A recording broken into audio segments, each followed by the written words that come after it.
Alrighty, so the first game of match week number 10 is in the books, as I just watched the replay between Nashville and Atlanta United, and I gotta say, this was actually a very fun game to watch. I mean, as a neutral, there were definitely a lot of great action throughout this game, a lot of end-to-end action, which kind of is expected when you see a rivalry game like this, but at the same time, I also thought that, I was expecting Atlanta United to kind of dominate possession, and Nashville is just going to sit back and counter, which we kind of saw in this one. But like I said, there was definitely more end-to-end action that I thought I would be seeing in this game. So early on in the first half, just 1 minute into this game, Mukhtar would hit one high from long range. As I mentioned, it was a very open and fast-paced game to begin, which you don't usually see that often in a matinee game. Knowing this game is taking place at 1:30 p.m. Eastern, 10:30 a.m. Pacific, and 12:30 p.m. local time, I thought that this was maybe going to be a slow game as we've seen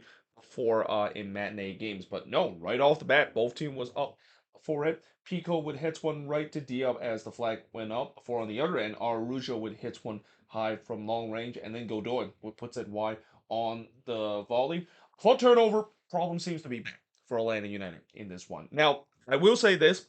A lot of that has to credit with the fact that Nashville were playing a high line and they really pressed Atlanta to make some bad decision and basically turn the ball over in their own half. But at the same time, if you're Atlanta United and if you're Gonzalo Pineda, it has to drive you nuts. The fact that the problem with turning the ball over that they had in the last game against the Chicago Fire in league play was back from them. I mean, there was times where it let Nashville chances on the transitional play, and that, yeah, I was wondering, is this going to be one of those games where Atlanta United is going to be punished again for turning the ball over in their own half? So on the other end, in the 22nd minute, Peralta would hit it wide from close range before Rizzetto would hit one right to Willis, and then Pico would hit it wide from close range, and then in the 36th minute, we finally get the first goal of the game. I mean, you knew it was coming with the way that there was a lot of chances for both of these teams. It's Fafa Pico scoring from Zimmerman and Mukhtar to make it 1-0 in favor of Nashville. It was poor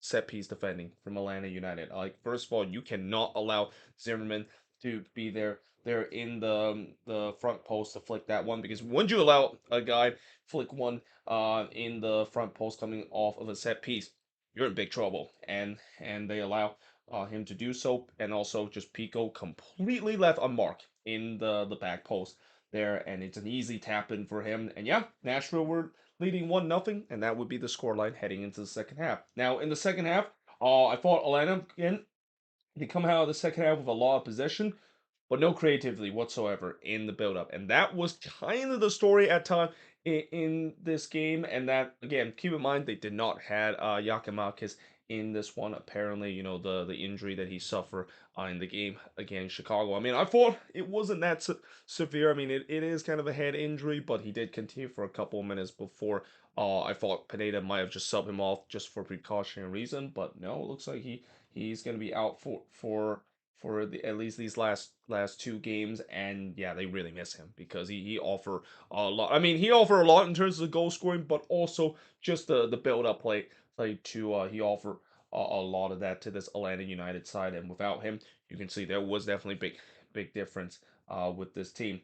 So in the 51st minute, Mukhtar would hit it high from long range before Willis would deny Gutman as the flag went up. But then on the other end, Nashville gets the second goal, and this was huge because this was the thing that Nashville kind of struggled, at least in the last game, not able to get that second goal. Though you could kind of argue the fact that they were pretty much being dominated by LAFC throughout that one. But here they got the all important second goal. It's Teal Bunbury, the one that gets the second goal after Diop did make a save on Mukhtar, but it goes right into the path of Bunbury. And yeah, he slots it home to make it 2-0. Amada did try to get one back, but he skies one over the bar. I mean, Amada, it was an okay game for him. Not an amazing one for him, just kind of an okay game. I thought Nashville did a good job in terms of shutting him down for most part.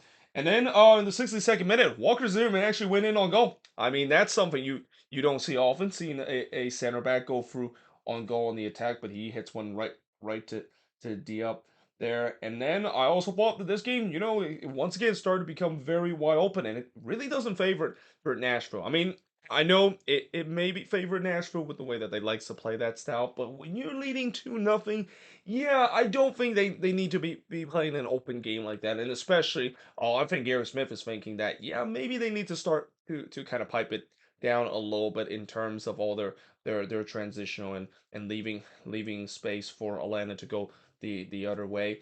And in some way they kind of did that at the latter part of this game. Though Guman did have a shot that took a deflection and it goes just high, but then in the 69th minute, a penalty was given to Atlanta United as VAR deemed that McCarty brought down Rossetto in the box. Now, I gotta say, this was very close. I mean, this was really close. It probably was close enough where I would, it's kind of one of those 50-50 one where I could see that being overturned, but then I can also see it not being overturned and that it really I feel like that was getting to the point where it really depend on how the VAR crew judge the fact that it what exactly is clear and obvious because we've been having a lot of discussion about the whole clear and obvious uh kind of argument and at this point it's kind of hard to know what is the right answer because it I'm just thinking that it really depends on which VAR crew because they have their own judgment of what exactly is clear and obvious and maybe this VAR crew feel like that 50-50 call is worthy for it to be clear and obvious, and they overturn that. And I forgot to even mention the most important thing coming out of that play is that the original call was no penalty. So again, it has to be clear and obvious, and this is where go back to what I said. I feel like this VAR crew pretty much has that judgment to feel that was enough for it to be clear and obvious. So yeah, that gives the penalty for Atlanta. Mata, of course, steps up for the penalty. Remember, Atlanta has had some issue from the penalties fought this season. Arujo already missed two penalty in this one. Thiago Amado, of course, steps up for this, and he makes no mistake here. Two berries said to make it 2-1 in favor of Nashville, and all of a sudden, maybe Atlanta could come back from this. Sosa tried to do so, but he curls it wide from close range as the momentum was definitely with Atlanta, and they were looking for the equalizer. But this is where Nashville kind of counter, and this is where Gary Smith said, you know what? Let's just go back to what we're known for, which is we're just going to bunker and we're just going to put a low block and make it very miserable for you to try to break us down and just kind of put five at the back. And in some way it worked because Atlanta really couldn't generate any attack against that low block that Nashville was put. And to be fair, anytime when Nashville puts that low block, it is incredibly hard to break down. But in the first minute of stoppage time, Jacob Schaffelberg calls game as he scored here from Mukhtar to make it 3-1 in favor of Nashville. Again, they were looking to try to go on the break, knowing Atlanta is committing a lot of man forward. And then Mukhtar trying to grab himself a goal because he already have two assists in this one.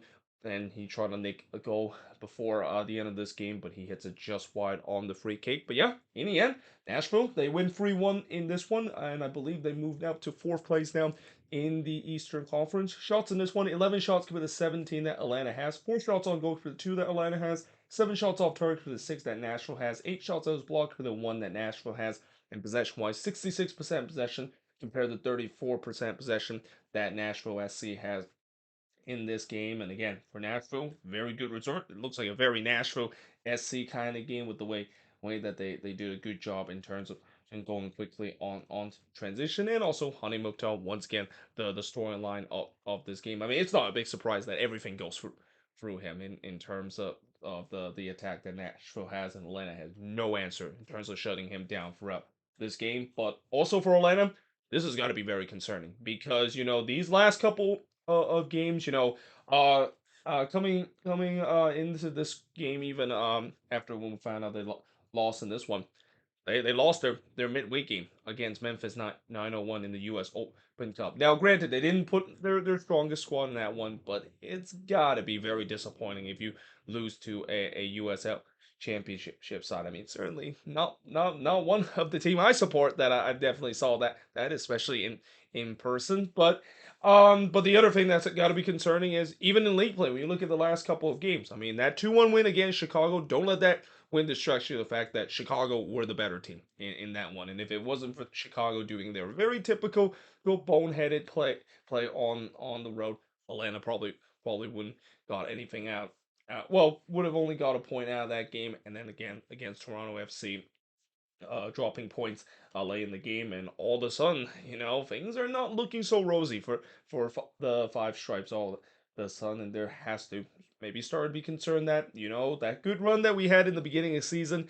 Is that just a mirage? Is this kind of like what we saw last season, where this team got off to a good start, like what we saw last season, and then it just fall apart for this team? So time will tell whether they can bounce back after this tough loss that they had against Nashville. But either way, hope you guys enjoyed this video. If you do, make sure you guys to like, smash the subscribe button. Let me know in the comments below what do you think of this game. And yeah, hope you guys enjoyed this video, and I will see you guys next time.